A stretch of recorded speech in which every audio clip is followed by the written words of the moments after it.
할렐루야.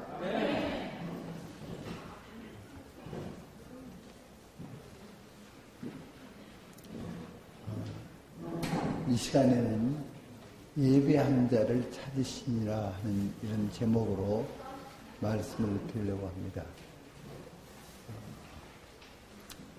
요한복음 4장에서 예배에 대한 이런 계시를 주님은 사마리아 여인에게 전하고 계신 말씀 속에서 발견하게 됩니다. 여기서 이 사마리아 여인을 왜 찾아갔을까? 그가 예배하기를 원하는 자였기 때문이었습니다. 그래서 예배가 어떠한 것인가? 주님께 그걸 물었습니다. 우리 조상들은 이 산에서 예배하는데 당신들이 예배할 곳이 예루살렘에 있다 하더이다. 어디서 예배를 드려야 하냐고 물었습니다. 그 대답을 주님은 하나님은 영이신이라고 대답했습니다. 그렇기 때문에 신령과 진정으로 예배할지니라. 이 신령이라는 것은 성령을 말씀하고 있고 그 다음 진정, 진리를 말씀하고 있습니다. 성령으로 말미암아 진리가 깨달아질 때 오는 반응을 예배라고 하는 것입니다. 한번 따라서 해주시겠습니까? 성령으로 말미암아 진리가 깨달아질 때 오는 반응이다.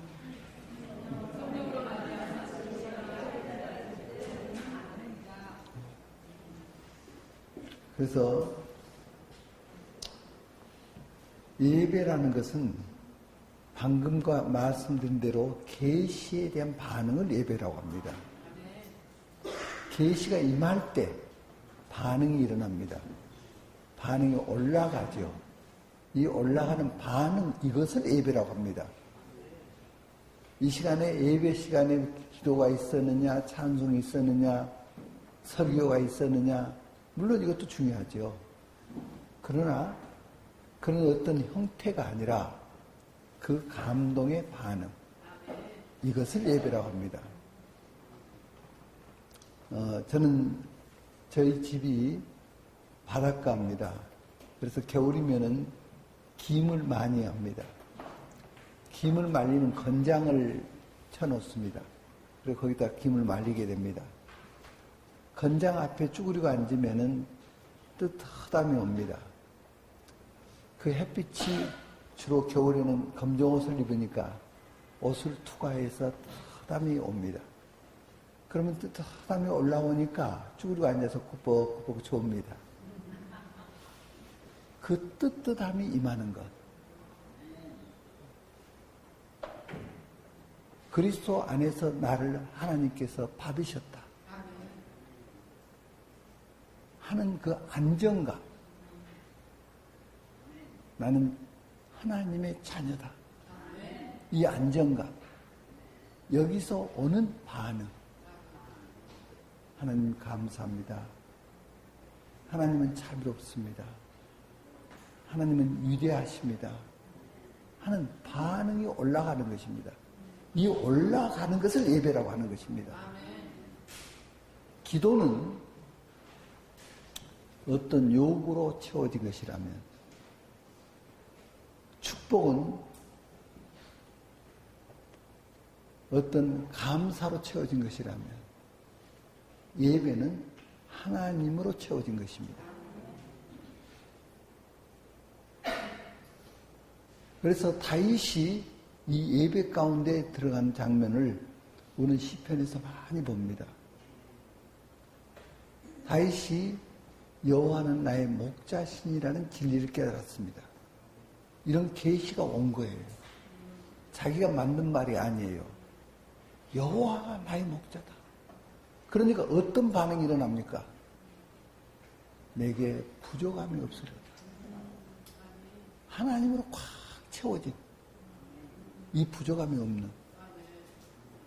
그래서 그는 자기 생애를 생각해 보니까 그 하나님의 목자로서 어떻게 인도하셨는가 하다가 뒤에 그의 심령이 터져났습니다. 내 잔이 넘치나이다 그럽니다. 무엇으로 넘친다는 것입니까? 하나님에 대한 감사로, 하나님에 대한 찬양으로, 하나님에 대한 기쁨으로 내 잔이 넘쳐난다는 것입니다. 이 넘쳐나는 것을 예배라고 합니다. 그래서 이 요한복음 4장에 보면은 수가성에 있는 사마리아 여인을 주님은 찾아가십니다. 사마리아로 통행하여야 하겠는지라. 여기서 무엇을 깨닫는가? 주님의 의지. 그때 유대인들은 그 길을 가지 않습니다. 그런데 사마리아로 통행하였다 하는 주님의 의지. 왜 그랬는가? 이 한 영혼을 사랑하셔서 이 꺼져가는 영혼을 찾아서 왜 찾아갔는가? 그의 심령 깊숙이 예배를 드리고 싶어하는 자예요. 그를 찾아가시는 주님, 이것을 보는 것입니다. 첫 스텝은 그 여인에게 말씀을 합니다. 내게 물 좀 달라. 생수의 근원이신 주님께서 목말라 계십니다. 그 목마름은 어떤 목마름이겠습니까? 이 여인에게 생수를 주고 싶으신 목마름, 이 끓어오는 목마름, 내게 물 좀 달라. 창조주 되신 분, 만유를 창조하신 분이 지금 동량을 구하는 겁니다. 내게 물 좀 달라. 이것은 여인을 뒤집어 놨습니다. 그러니까 여인이 소리를 지릅니다. 당신은 유대인 그럽니다. 유대인은 사마리아인들하고 상종을 안 합니다. 물을 준다 하더라도 발로 찰지 모릅니다. 그런데 나 좀 도와달라. 물 좀 달라. 이 주님의 목마름이 여기에 앉아 계신 우리가 주님의 목마름입니다. 얼마나 우리에게 주고 싶어서 주님이 목말라 계신다는 겁니다.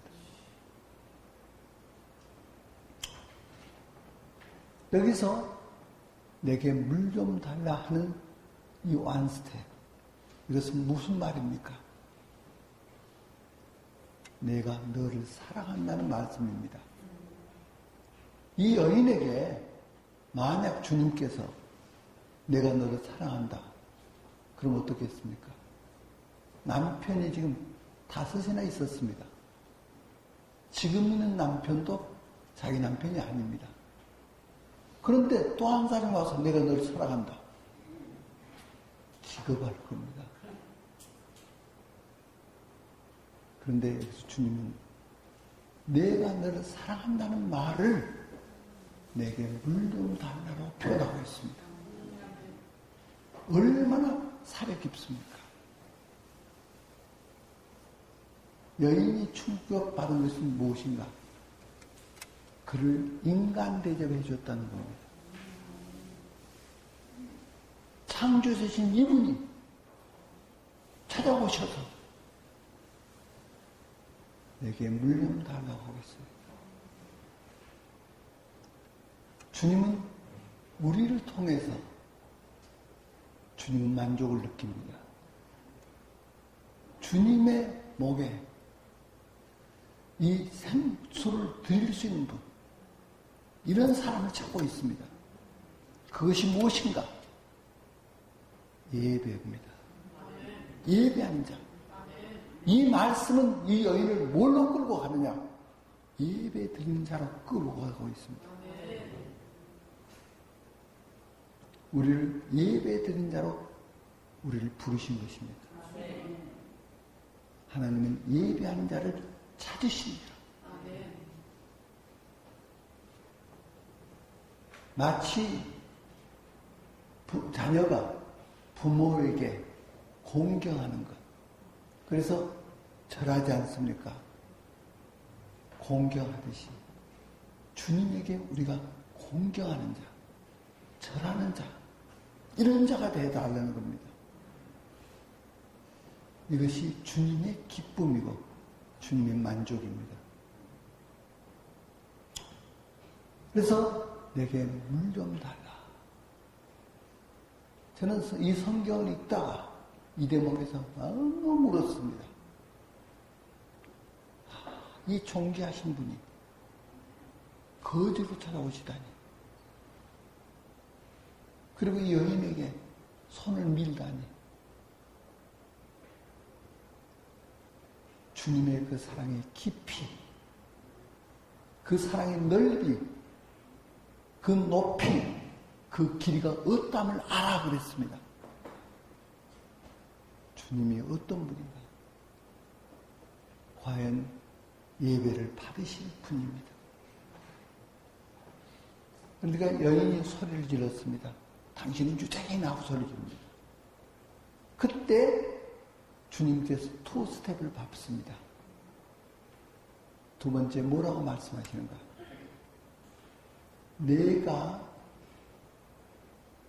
내게 물 좀 달라는 이가 누구인 줄 알았으면 내가 내게 선물을 주었으리라. 이렇게 얘기합니다. 사람에게 기쁨을 주는 것은 참 선물입니다. 저는 저희 부모님을 전도하기를 정말 오랫동안 매년 기도할 때 기도 제목의 1번이 부모님 전도였습니다. 그 오랫동안 전도했지만 안 됐어요. 부모님이 어떤 대화를 원하시는가를 저는 알죠. 아버님은 족보 얘기. 그러면 그냥 얘기가 막 터져나오십니다. 어머님은 자녀 교육. 여기에 뭐 특신입니다. 그러니까 그런 얘기를 하고 꺼내면 막 얘기가 되는 거예요. 그때 제가 복음으로 들어갑니다. 그러면 돌아서 버려요. 이것을 수십 년간 그랬습니다. 어떤 책에 보니까 한국의 전도왕, 쭉 전도왕을 나열했는데 그 중에 한 사람이 접니다. 그런데 부모님 전도는 안 돼요. 어느 날 알았습니다. 내가 말로 이기려고 한다 하는 걸 깨달았습니다. 부모님을 공경해야지. 내가 말로 이기려고 한다. 공경하는 방법이 뭔가? 부모님이 제일 원하는 것을 들어드리는 것. 가장 원하는 것이 무엇일까 생각했습니다. 돈이었습니다. 저희 집이 어렸을 때 부잣집이었습니다. 돈이 가만히 쌓이는 것도 보고 장롱을 농을 열어보면 돈이 이렇게 쌓여 있습니다. 그런 부잣집이었습니다. 그런데 아버님 친구하고 동업을 했습니다. 그래서 다 날렸습니다. 또 보증을 서들여서 이걸 책임져야 했습니다. 또 날려버렸습니다. 그런 가운데 빚을 졌습니다. 재산이 있으니까 이건 문제 없다고 생각했습니다. 시간이 가면서 빚이 빚을 만들고 눈덩어리가 굴러가듯이 큰 빚이 되었습니다. 이걸 갚는데 이자가 원금보다 몇 곱절. 그런데 아무도 몰랐습니다. 그렇게 하기를 몇십 년은. 어머님이 피를 토하신 장면 제가 목격하기도 하고 머리채 끌려가는 모습도 보고 저에게 어느 집 가서 돈 빌려서 어느 집 갚아라. 돈 빌려 다닐 때 속으로 생각했습니다. 부모님이 사람만 계시면 좋겠다. 그러면 내가 커서 다 갚을 거다. 그런데 어느 날 동네 어른들이 이것을 알았습니다. 그래서 빚잔치를 했습니다.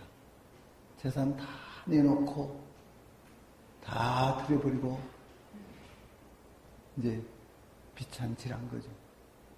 그러니까 우리는 집도 저희 고향에서 제일 큰 집이고 그런 집인데 집도 없죠. 부둣가에 텐트 쳐놓고 국밥 장사를 부모님이 시작했습니다. 동네 사람이 지나가면서 참 혀를 찹니다. 참 저 집 안 됐다고. 그런데도 부모님은 긍지가 있었습니다. 아들 한식이가 있다. 동네 사람도 그럽니다. 한식이가 뭐가 돼도 될 거이죠.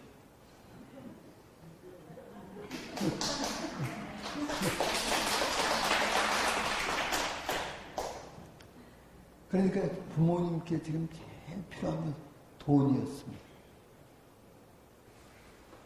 그래서 매월 20일 날 정해가지고 어김없이 매달 20일 날 붙여드렸습니다. 10만 원씩 붙여드렸습니다. 어느 날 부침 후에 전화를 드렸더니 아버님이 전화를 받으세요. 우리도 예수 믿기로 했다.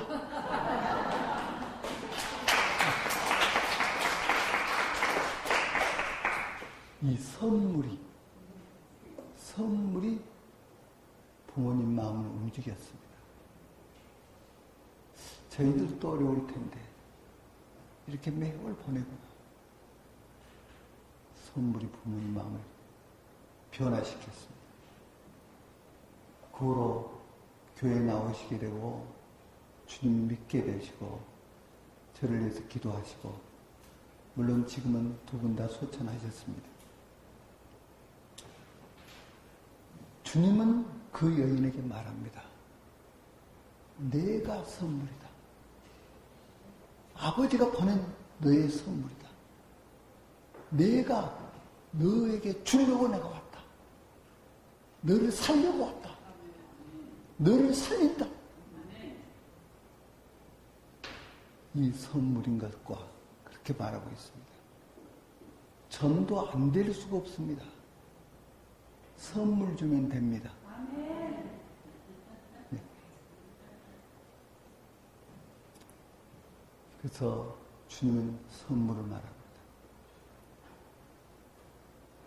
그러면서 주님께서 이 물을 먹는 자는 다시 목마르거니와 내가 주는 물을 마시는 자는 배에서 생수가 날 것이다. 이 물은 다시 목마르지 않다. 주님 얘기하십니다.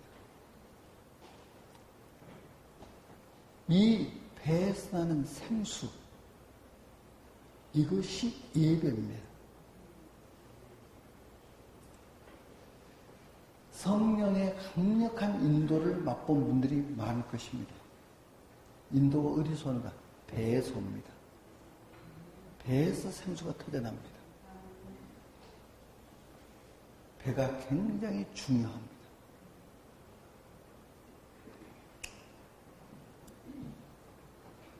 이 물을 먹는 자는 다시 목마르다. 그러나 내가 네게 주는 물은 영원히 목마르지 않는다. 그리고 그 물은 배에서 생수가 나온다. 주님 이런 말씀을 하십니다. 저는 작곡을 전공했습니다. 그래서 저는 피아노를 쳐야 했고 바이올린을 연주하고 또 악기들 여러 가지를 이렇게 하게 됐습니다. 이것을 하면은 정말 감미롭죠. 바이올린 곡들 정말 아름다운 곡이 많습니다. 예를 들면 지선사리아 사양의 아리아라든지 또 타이스 명상곡 정말 그의 혼을 빼놓습니다. 이거 연주를 하면은 저도 울고 청중도 울고 저는 피아노 반주가 지금 어디를 간지도 모르고 제 악상에 빠져서 제가 연주하기도 하고 그래 그 전국 콩쿠르에 나갔습니다.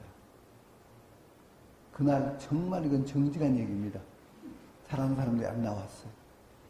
그래서 제가 최고상을 받았어요. 그래서 제가 스타가 되었어요. 여기저기 다니면서 연주여행을 다녔습니다. 또 작곡을 하려니까 피아노를 해야 하는 겁니다. 그래서 피아노를 또 하기 시작했습니다. 저는 피아노에서 바이엘이 있지 않습니까? 가장 낮은 수준. 바이엘을 다 끝내기 전에 98번을 치다가 저는 쇼팽의 즉흥환상을 쳤습니다. 피아노 쳐보신 분은 쇼팽의 즉흥환상곡이 얼마나 쉽지 않은 곡인지 아실 겁니다. 그냥 스피드합니다. 그리고 이 타치가 약하면 그냥 허물어져 버립니다. 3대 4입니다. 오른손이 4개 칠 때 왼손은 3개 칩니다. 이걸 맞추기가 쉬운 것이 아닙니다. 바이엘 치다가 이걸 치니까 할 수가 있겠습니까? 얼마나 이 곡을 애워가지고 이 터치를 강하게 하려고 연습하고 있는지 말도 못합니다. 그리고 제가 교수님 앞에서 이걸 연주를 했습니다. 그랬더니 레슨비도 안 받으시고 헛소문이 돌았습니다. 수재가 나왔다고.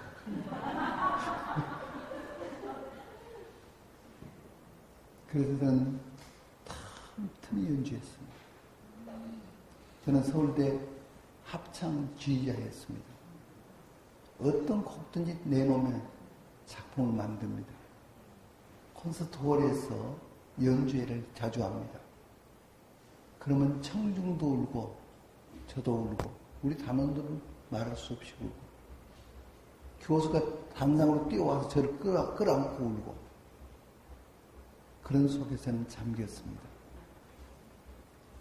그래서 저는 생각하면서 음악을 모르는 사람과는 대화할 수가 없다. 이런 생각도 했습니다. 그런데 연주가 끝나고 집에 가면 파도가 가버린 것 같습니다. 그 공허하니까 더 연주를 합니다. 그런데 그때뿐입니다. 이 물을 먹는 자는 다시 목마르거나 다시 목마름을 먹는 거예요. 이 목마름을 저는 해결하게 됐습니다. 예배를 깨닫고 주님이 저의 노래요. 주님이 저의 시요. 주님께서 저의 전부가 되었습니다. 이제 주님을 묵상하면 배에서 생수가 솟아납니다.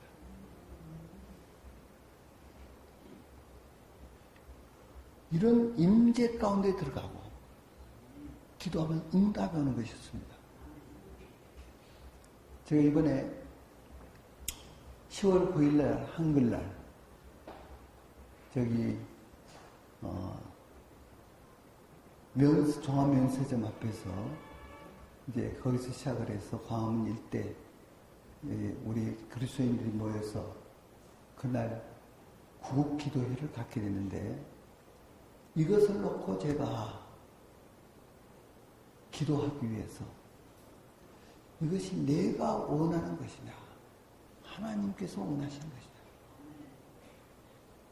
이 답을 얻으려고 하나님 앞에 무릎을 꿇었습니다. 그래서 지난 3일간은 어제까지 금식하면서 기도에 들어갔습니다. 딱 임재 가운데 들어가는데 응답이 그냥 오는 거예요. 너희 안에서 행하시는 이는 하나님이시니 자기의 기쁘신 뜻을 위하여 너희로 소원을 두고 행하게 하시나니 너희 안에서 행하시는 이는 하나님이시라는 것입니다. 아, 이 소원이 하나님으로부터 왔구나. 내가 소원한 것이 하나님으로부터 왔구나. 응답을 주시는 거예요. 이것이 하나님의 소원이라는 거예요. 그 순간 저는 자유하는 것입니다.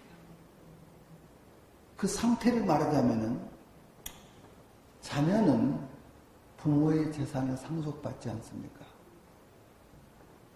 자녀 자녀이면 상속받는 겁니다. 거기에는 믿음이 필요 없습니다. 거기에 내가 노력이 필요 없습니다. 자녀냐 아니냐만 가지면 됩니다. 자녀다면 저절로 오는 것입니다. 이 미스바 성에 하나님의 뜻이기 때문에 일어날 수밖에 없다. 여기 뭐 믿음 필요가 없습니다. 자유함이 있는 것입니다. 안전함이 있는 것입니다.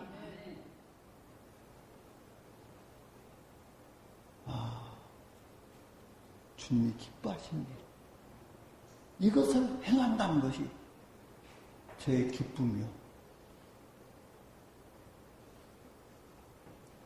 많이 오든 적게 오든 안전한 것이었습니다. 예수 안에서 생명으로 왕노릇하리로다. 자, 아담 안에서 무엇이 왕노릇이 됐죠? 죽음이. 모든 사람이 죽어야 하는 거예요. 아담에게 속한 사람이 다 죽는 거예요. 죽음이 왕노릇이 됐어요. 이제 예수 안에서는 무엇이? 생명이 왕노릇하는 거예요. 우리가 예수 안에 있느냐 없느냐만 결정하면 돼요. 예수 안에만 있다면 왕노릇하는 거예요. 이번 성회를 생각하니까 왕노릇한다.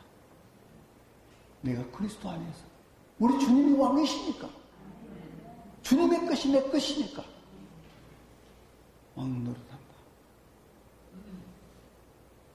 단지 필요한 것이 뭐냐? 선포하는 것이다. 하나님께서 가만히 있으면 빛이 생기지 않습니다. 빛이 있으라 선포했기 때문에 빛이 생긴 것입니다. 선포하는 것이다. 미스바를 선포해야 한다. 온 백성은 미스바로 모이라. 사무엘상 7장 6절에서 하신 말씀같이 온 백성은 미스바로 모이라. 선포해라. 그러면 천사가 돕는다. 그걸 날른다. 이 사람 저 사람을 향해서 말씀이 간다. 하나님 입에서 나온 말씀은 이루지 않고 헛되이 돌아온 법이 없느니라 했습니다. 하나님 말씀은, 입에서 나온 그 말씀은 반드시 이루신다. 반드시 이 나라가 바뀐다. 이 나라가 자유통일을 향해서 간다. 금년에 이루어진다. 금년이 70년이 되는 해이죠. 희년이죠. 다니엘서 9장 2절과 같이 이 예루살렘의 황폐함이 70년 만에 그치리라. 70년 만에 이스라엘이 해방받았죠. 그렇듯이 금년 15일, 8월 15일부터 내년 8월 15일까지가 이 희년의 해죠. 이때에 주님은 주신다. 주님이 주시고 싶지만, 자유통일을 주시고 싶지만 구해야 하느니라. 그래서 우리가 모이는 거죠. 기도하기 위해서 모이는 거죠. 그러면 주신다. 기도하는데 이 자유함이 오는 거예요. 너희 안에서 행하시는 하나님이시, 곧 내가 하고 있다. 자기의 깊으신 뜻을 위하여 너희로 소원을 두고 행하게 하시는 이 말씀이 탁 들어오는 거예요. 그래서 저는 여기에 대한 평안을 얻고 자유함을 얻은 것입니다.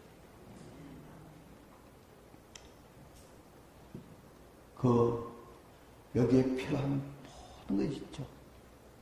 다 주님이 주관하신다. 그래서 주님은 지금 이 사마리아 여인에게 말씀하고 있습니다. 이 물을 먹는 자는 다시 목마르거냐. 첫 번째 남편, 두 번째 남편, 다섯 번째 남편, 지금 있는 자도 목마름이죠. 이 남편에게 사랑을 받아보려고 첫 번째, 두 번째, 지금 여섯 번째까지 했지만 다시 목마르면 그런데 내가 줄 것이다. 다시 목마르지 않을 것이다. 내 배에서 생수가 나올 것이다. 그러니까 여인이 이 물을 내게 주사 다시 목마르지도 않고 물 길러 오지도 않게 하옵소서. 이 여인이 물 길러 온다는 것이 참 얼마나 어려운 얘기입니까? 그것도 지금 정오에 물 길러 온다는 것이. 그래서 다시 여기 물 길러 오지 않게 해주십시오. 그때 주님은 뭐라고 하십니까? 가서 내 남편을 불러오라. 그 말씀은 무엇을 말씀하고 있는 거죠? 남편, 여섯이나 되는 남편 줄줄이 세우라.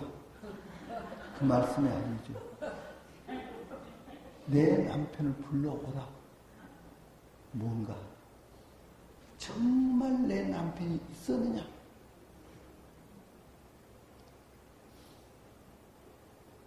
이 여인을 아시는 주님.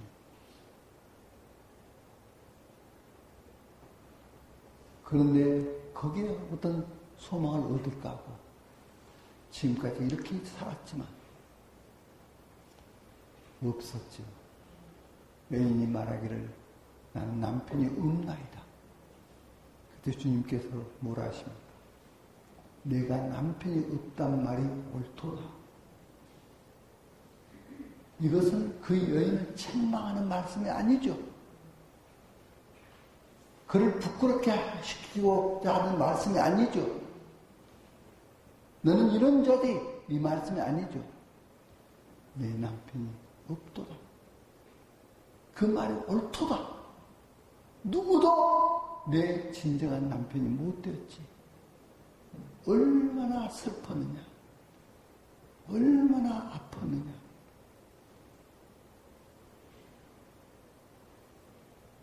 그래서 이 여인을 구하기 위해서 오신 주님, 신랑으로 오신 주님,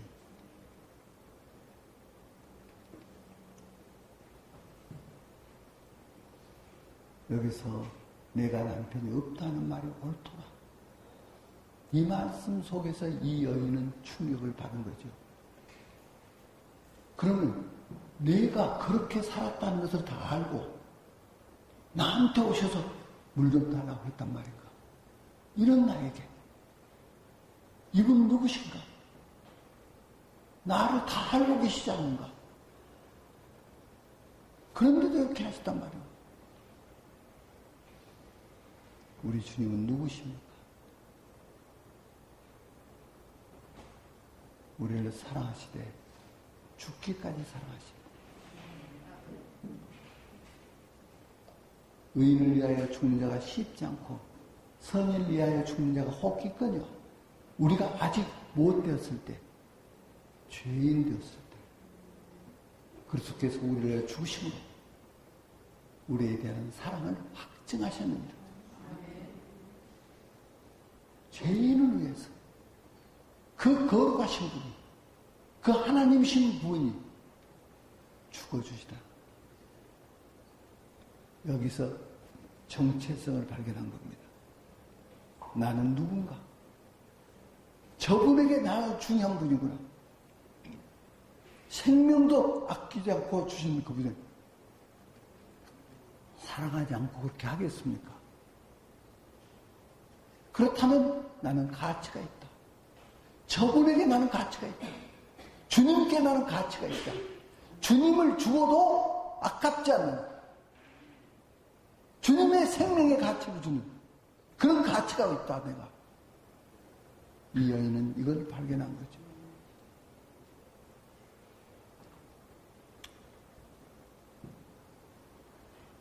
그래서 모든 사람 다 알고 계신 이분은 보통 분이 아니구나. 자기가 생각해서 가장 존경하는 그런 분이 있다면 선지자일 거야. 이렇게 생각했겠죠. 내가 보기에는 당신은 선지자 소이다. 그러면서 질문하고 싶었던 차 속에 깔려있는 그것, 저 깊이 깔려있는 그 우물, 그것을 이제 터뜨린 것입니다. 예배하고 싶다고. 예배할 곳이 어디 있습니까? 우리 조상들은 이 산, 그리심산에서 예배드리는데 당신들은 예배할 곳이 예루살렘에 있다 하더이다. 어디서 드려야 합니까? 그때 주님은 거기에 대한 답으로 이 산으로 말고 예루살렘으로 말고 그럼 어디서 드려야 합니까? 하나님은 영이시니라는 것이 답이었습니다. 하나님은 영이시니까 신령과 진정으로 예배할지라. 하나님은 신령과 진정으로 예배하는 자를 찾는다는 것입니다. 그것이 성령과 진리. 성령으로 계시가 올 때, 진리가 깨달아질 때, 그때 일어나는 반응, 그 찬양, 그 감사, 그 경외심, 그 엎드림. 피아노를 치면 건반을 때리지 않습니까? 그러면 한마가 그 줄을 때립니다. 그러면 그것이 공명이 돼서 소리가 나옵니다. 주님의 은총이 우리를 때릴 때 공명이 돼서 나에게서 터져 올라가는 것, 이것은 예배라고 하는 것입니다. 그날 설교가 참 잘했느냐? 거기에 있는 것이 아니고 이 울림이 있었느냐, 이 감동이 있었느냐, 그 임재 가운데 들어가느냐, 이것을 진정한 예배라고 하는 것입니다. 그렇기 때문에 믿지 않는 사람에게는 전도하는 것이고 믿는 사람에게는 설교하는 것이고 하나님께는 예배하는 것입니다. 많은 분들이 설교가 예배로 찍다고요. 하나님께 감히 설교할 수가 있습니까? 그래서 초대교인들은 어떻게 예배드렸습니까? 성찬 예식. 이것을 기념하여 나를 기념하라 했습니다. 이것을 행해서 나를 기념하라고 했는데 그 성찬 예식을 매일 했습니다. 그러다가 사도행전 20장에 가보면 안식 후 첫날 때를 때려 하여 모였더니 안식 후 첫날 그 성찬 예식을 하려고 모였다고 했습니다. 그런데 지금 이 세대가 점점 세속화되다가 보니까 이런 예배가 사라진 것입니다. 사람이 중심이 되는 것입니다. 누가 설교하나? 찬양대가 어떻게 하나? 사람이 중심이에요. 초대교인들은 예수님이 중심이었습니다. 그 떨림으로 주님께 예배를 드렸을 것입니다. 마치 동방박사가 아기 예수께 뭐하러 왔습니까? 경배하라. 먼 길을 뭐하기 위해서? 경배하기 위해서, 예배드리기 위해서.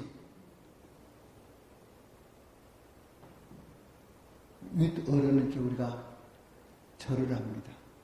그렇지 우리 하나님께 엎드려 절하는 것을 예배라고 부릅니다. 마음의 허리가 굽혀져 가지고 엎드리는 것입니다. 하나님은 누구시라고? 하나님의 성실하심이 아침마다 새로우니 주의 성실이 크도소이다. 그 하나님을 생각할 때 하나님의 그 성실하심, 하나님의 어떠하심, 그때 하나님은 누구신가 생각할 때 엎드려지는 것입니다. 하나님 앞에 부복하는 것입니다. 24장로가 계시록을 보면 하나님 앞에 엎드리고 있습니다. 또 이사야가 성전에서 그 스랍들이 온몸을 날개로 가리우고 거룩하다 만군의 여호와여 하면서 엎드리는 모습 봅니다. 예배가 뭔가? 엎드리는 거예요. 하나님 앞에 엎드리는 거예요. 그런 자를 찾으시느니라. 하나님은 이 시대에 예배자를 찾고 계신다는 것입니다. 그런 자에게 하나님은 계시하십니다. 지금 몇 명이나 모여있나 수세고 있는 것이 아니고 헌금이 얼마나 나올까 계산하는 것이 아니고 하나님 앞에 엎드리는 자, 그런 자를 찾고 있는 것입니다.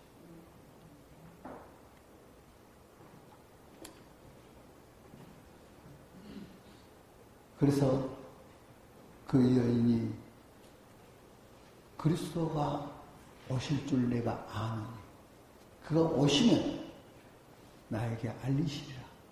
여인이 이런 얘기를 합니다. 그러니까 이 여인은 어떤 자였습니까? 메시아를 기다리고 있던 여인이었습니다.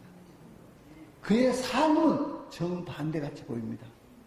그러나 그 속은 메시아를 기다린 여인이에요. 그가 오시면 진리 가운데 인도할 것이다. 이것이 그 여인의 부르짖음이었습니다. 그 속에 부르짖는 그 음성을 주님은 들으시고 여인을 찾아가신 것입니다.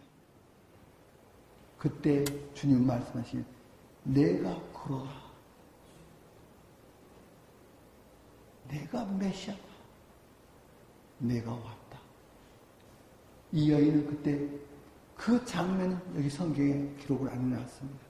그 여인이 그때 어떻게 했을까요? 그 자리에 엎드렸겠죠. 그 자리에 경배했겠죠.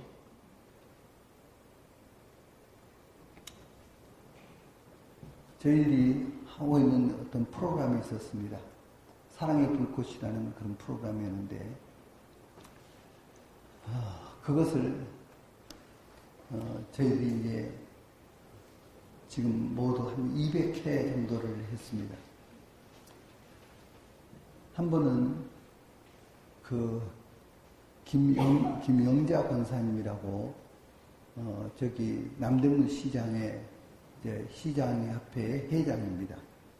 그 권사님을 제가 수차 연락해가지고 찾아서 그 프로그램에 참석했습니다. 참석을 하는데 완전히 따로 놀아요. 여기 다들 은혜를 받고 훌쩍훌쩍 우시고 하고 하는데 이 권사님은 맨 둘러가면 보고 비판만 하고 저건 다 허풍이야 하고 이러고 있는 거예요. 그런데 갑자기 그런 마음이 들더랍니다. 아니, 내가 정말 주님이 살아계신가? 이걸 내가 확인하기 전에는 내가 못 믿겠다. 주님께 기도했답니다. 내가 그 남대문 시장협회 연합회 회장이라면 너무너무 바쁜 분이죠. 그걸 물리치고 여기 왔는데 나도 은혜를 좀 받아보겠습니다. 그러니 정말 주님이 살아계시면은 저에게 좀 나타내 주십시오. 그 증거로 제가 다리가 너무 아픕니다.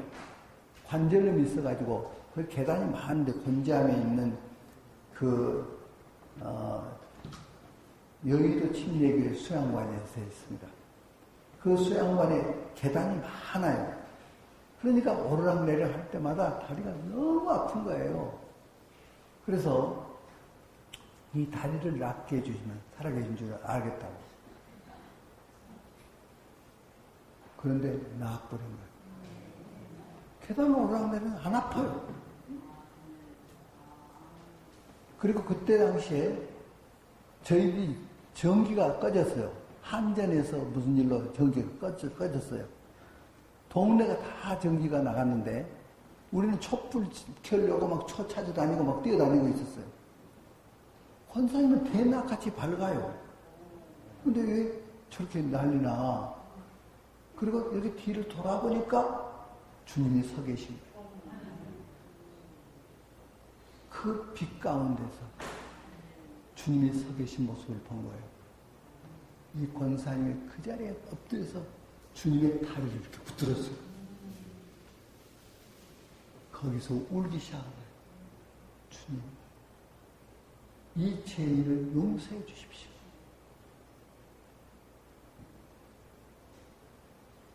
내가 축제로 돌아옵니다. 저를 용서해 주십시오. 완전히 돌아섰어요. 찬양이 이제 달라져 버렸어요. 말씀이 막 들어오는 거예요. 그때 이 권사님이 여기서 변화를 받고 댁에 가셨어요. 가가지고 두 아드님이 있어요.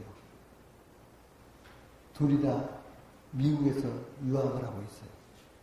전화를 했어요. 너희들 저 엄마한테 빨리 오라. 그때 동생이 왔어요. 동생에게 내가 천국 갔다 왔다. 너희들도 가보자. 그러니까 그런 기도는 안 가요.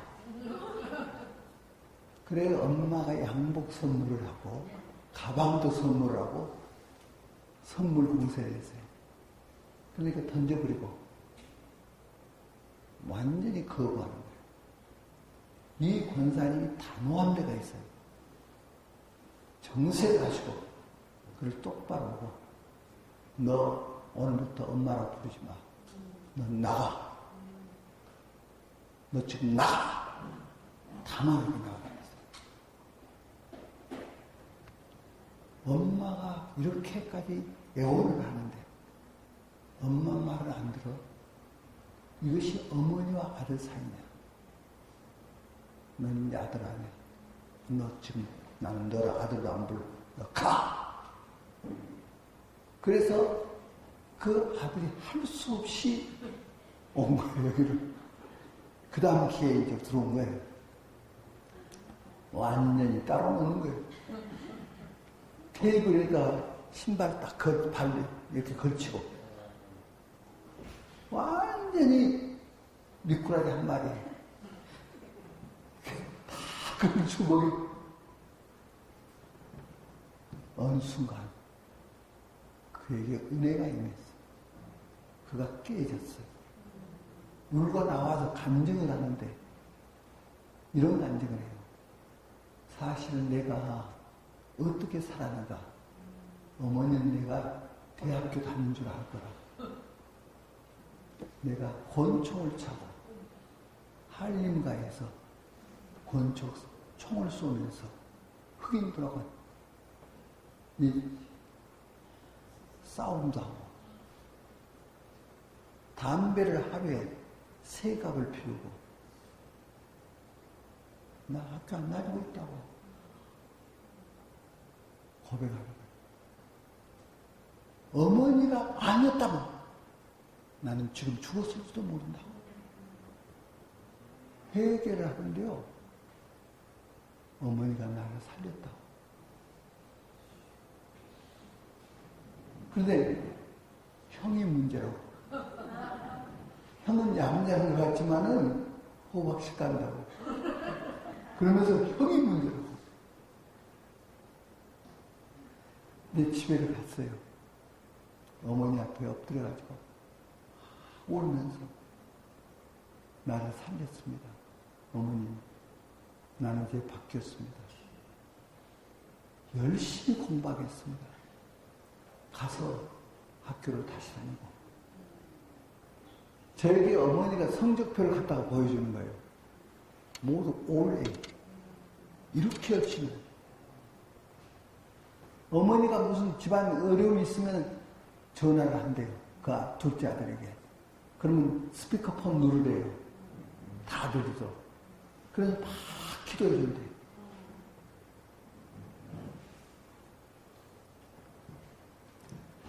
여기서 무엇이 이렇게 그들을 바꿔버리는가? 주님의 사랑. 주님의 사랑. 사랑보다 강한 것이 없습니다. 이 사랑은 많은 물이 끄지 못하고 홍수라도 엄몰하지 못하는 사람이 가산을 다 주고 바꾸라 할지라도 도리어 멸시를 받으리라. 아가서 8장 7절에서 그렇게 말씀하고 있죠. 이 사랑의 불은 홍수도 못 끈다는 것입니다.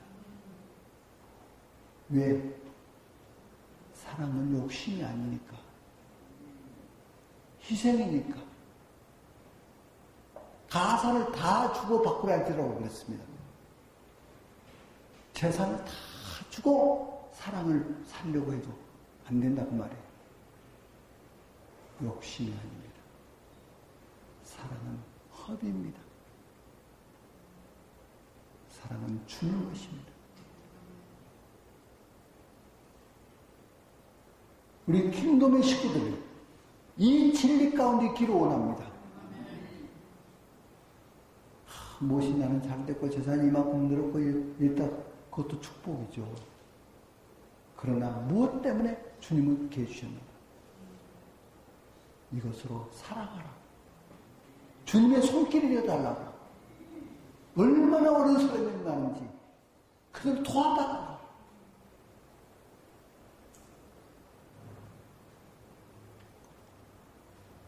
우리 킹덤의 식구들이 그런 축복을 누릴 수 있기를 바랍니다. 정말 사랑하는 자, 사랑으로 불타오르는 자들. 아까 김용호 목사님이 자기가 변호된 거 얘기했지 않습니까? 김용호 목사님이 한마디로 수재입니다. 서울대 영문과를 다녔는데 그때 저희 모임에 왔어요. 거기서 이제 변화되어서 오늘의 삶을 살게 됐는데, 그때 당시에 그 이데올로기 문제에서 아주 삐딱한 학생이었습니다. 예리한 질문. 항상 질문이 따라다녀요. 그런데 이 사랑의 불 앞에서 그는 녹아버린 것입니다. 깨져버린 거예요. 저도 미움을 증발시키고 있고 여기는 사랑을 나타내고 있구나. 빛을 본 거예요. 그가 바뀌어버린 거예요.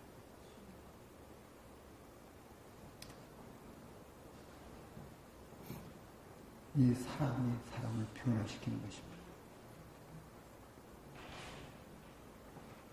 이 사랑은 생명의 활동력입니다.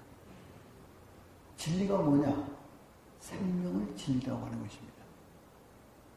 생명의 본질이 뭐냐? 빛이라는 것입니다. 빛은 어둠을 반드시 이깁니다. 곧 생명은 죽음을 이긴다는 것입니다. 이 생명의 나타남, 이것이 사랑입니다. 활동력이라 그 말이에요. 사랑하면 미움이 물러갑니다. 사탄은 사랑하는 걸 제일 두려워합니다. 사탄은 항상 미움을 불러일으켜서 투쟁하게 만듭니다. 그러나 사랑은 화해하게 만들고 주님 앞에 엎드리게 합니다. 겸손하게 만듭니다.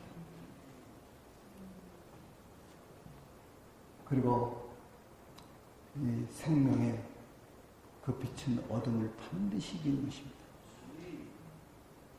칠흑 같은 어둠도 천옥불 하나를 못 가려는 것입니다. 이번에 우리가 9월 6일 날 모이는 것, 미움을 유발시키기 위해서 모인 것이 아닙니다. 사랑하기 때문에 잘못을 지적해 주는 것입니다. 이 정부가 지금 잘못된 방향으로 가고 있습니다. 사회주의로, 공산주의로 이 정부가 가고 있습니다. 결국 연방제로 가고자 하고 있습니다. 그런 것을 돌이키고 주께로 오라. 외치기 위해서 가는 것입니다. 그렇기 때문에 사랑은 미움을 기뻐하지 않는다 그랬습니다. 사랑은 불의를 기뻐하지 않는다 그랬습니다. 불의한 것을 볼 때 기뻐하지 않습니다. 그걸 고치라고 말하는 것입니다. 왜? 사랑하니까. 왜 김정은이 정권이 붕괴되어야 했느냐? 북한의 동포들을 사랑하니까. 하루라도 그렇게 빨리 되어야 한다. 사랑하니까. 사랑의 동기가 아니면 하나님은 함께하지 않습니다. 하나님은 사랑의 동기 때문에 하나님은 역사하는 것입니다. 그래서 이 일은 반드시 성공합니다.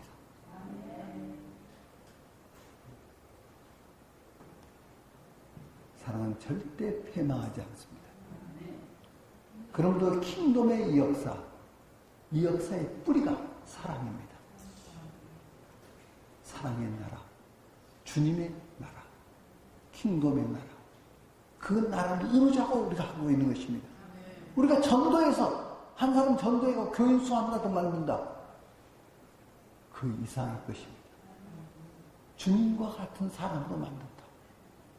사랑하게 만든다. 한 가족으로. 그래서 이 공동체가, 자, 100만 명이라 한다면 100만 명이 가서 이것을 지속화시키려면 반드시 무엇이 되어야 하냐? 교회가 되어야 합니다. 교회는 어떤 것보다 강한 것입니다. 원수가 교회는 무너뜨리지 못합니다. 그리고 이 교회라는 한 사람으로서는 망하겠군요. 두 사람은 당하나니 그랬습니다. 삼겹줄은 쉽게 끊이지 않으니라. 그 교회는 주님이 함께 하시기 때문에 이것은 반드시 이루어지는 것입니다. 그래서 로마를 뒤집은 것이 교회입니다. 이 교회를 이루어야 하는 것입니다. 우리 선교사 100만 명을 보낸다면 그 100만 명이 교회를 이루는 거예요. 같이 네트워크를 해서 교회를 이루든 단독으로 이루든 가족을 중심으로 해서 이루든 그 지역에 가서 어떻게 하든 교회를 이루어야 합니다. 교회를 이루는 것이 중요한 원리입니다. 그러면 100만 교회가 일어날 것입니다. 그럼 100만 교회가 일어난다면 한 교회에 10명씩만 잡으면 몇 명입니까? 1000만 명이죠. 그 1000만 명이 또 그렇게 이루지 않겠습니까? 이 수는 이 지구를 덮습니다. 지금 우리의 준비가, 우리의 출발이 미미한 것 같지만 이 출발의 뿌리가 예수 그리스도입니다. 그렇기 때문에 이것은 놀라운 일을 이룹니다. 이 지구를 완전히 바꾸어서 킹덤의 나라를 만들고 주님의 재림을 대비케 할 것입니다. 우리가 여기서 함께하고 있다는 것, 이것이 정말 놀라운 일입니다.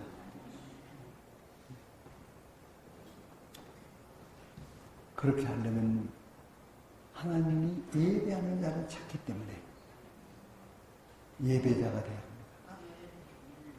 네, 다음 모든 내용은 댁에서 읽으시고 다음에 또 만날 때 계속 더 드리겠습니다.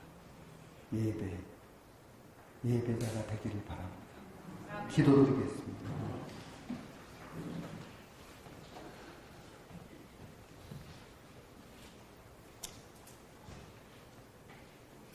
우리가 합심해서 잠깐 기도드리겠습니다. 나를 예배자로 불러주실 것 감사합니다. 주님께서 예배자를 찾는다고 하셨는데 주님이 찾으신 자가 내가 되겠습니다. 주님 함께 하심을 감사합니다. 예배 가운데 임재하시고 말씀하여 주시옵소서. 이 민족을 살리게 하시고 이 열방을 살리게 하시고 이스라엘 회복시키게 하시고 주님의 재림을 대비한 자가 되도록 이 부르심에 내가 달려가겠습니다. 그리고 이 킹덤 스쿨을 많이 알리겠습니다. 그래서 함께할 자들, 예배자로 그들을 부르겠습니다. 주님 도와주십시오. 함께하여 주시옵소서. 우리 통성으로 주여를 한번 부른 후에 우리 기도하겠습니다. 주여! 하나님 아버지 감사합니다. 아버지께서 우리를 불러주시고 우리를 예배자로 불러주신 것 감사합니다.